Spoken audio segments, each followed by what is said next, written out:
Sedikitnya 4 warga negara Australia tewas karena mengkonsumsi buah melon yang terkontaminasi bakteri Listeria monocytogenes. Kondisi ini pun menimbulkan kekhawatiran bila buah melon yang berada di tanah air ada yang diimpor dari Australia. Pemerintah Australia secara resmi mengeluarkan peringatan kepada warga Australia untuk tidak mengkonsumsi buah melon. Sementara pasca penemuan bakteri Listeria monocytogenes pada buah melon yang dihasilkan lahan pertanian New South Wales. Bakteri Listeria berbahaya bagi manusia dalam kondisi fisik lemah, seperti ibu hamil dan juga anak-anak. Seperti pasien yang menderita demam karena bakteri Listeria meninggal dunia.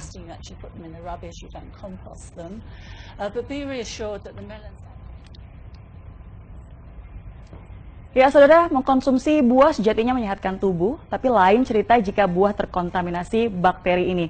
Kejadian yaitu ada 4 warga Australia yang meninggal dunia setelah mengkonsumsi buah melon jenis rock Australia yang harus menjadi kewaspadaan kita. Mungkin Anda ingin mengetahui apa buah melon jenis rock Australia ini, yang juga biasa disebut dengan melon cantaloupe. Kalau Anda suka melihat di penjual di pinggir jalan ataupun juga di supermarket, biasanya buah melon ini ada 2 jenisnya. Yang pertama yang berwarna putih kehijauan, kemudian yang kedua adalah cirinya dagingnya berwarna oranye. Nah, buah yang berwarna oranye itu pun merupakan buah melon cantaloupe yang biasanya memiliki rasa yang lebih manis. Saya pun juga pernah mengkonsumsi buah ini dan buah ini diimpor dari Australia. Ada apa dengan buah ini? Beberapa hari lalu, saudara, Badan Kesehatan Australia mengumumkan ada 4 warganya yang meninggal dunia setelah mengkonsumsi melon jenis ini. Dan dari 4 warga tersebut akhirnya meninggal dunia dan setelah diteliti, ternyata buah melon jenis rock Australia ataupun biasa disebut dengan melon cantaloupe ini terkontaminasi bakteri Listeria. Lalu apa sih pemirsa sebenarnya bahaya dari bakteri Listeria ini? Bakteri Listeria adalah bakteri yang biasa hidup yaitu di 2 tempat, yaitu di tanah dan juga air. Siapakah yang paling berisiko? Sebenarnya semua pun juga berisiko, tapi yang paling berisiko terpapar dari bakteri ini adalah mereka ibu hamil dan juga janinnya karena ternyata bisa menggugurkan kandungan dengan tingkat potensi kematian ini mencapai 20 hingga 25%. Kemudian yang kedua adalah manula dan juga orang dengan kondisi imunitas rendah.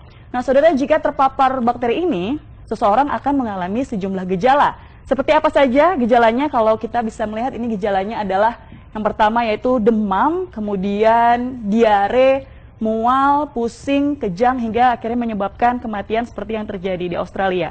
Tentunya kita harus berhati-hati jangan sampai terjangkit bakteri ini, saudara. Lalu bagaimana caranya untuk sementara waktu ini?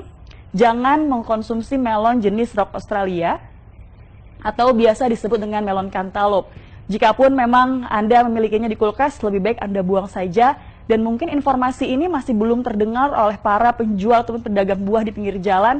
Dan mungkin Anda harus menghindari untuk membeli buah tersebut jika ada di pinggir jalan ataupun juga di supermarket. Nah, jika Anda saat ini ingin mengkonsumsi buah, Anda pun bisa menggantinya dengan konsumsi buah lokal yang sudah pasti dijamin keamanannya oleh Badan Karantina Pertanian. Nah, saudara, itulah sekilas informasi terkait dengan hal ini. Semoga kita semua terhindar dari bakteri Listeria.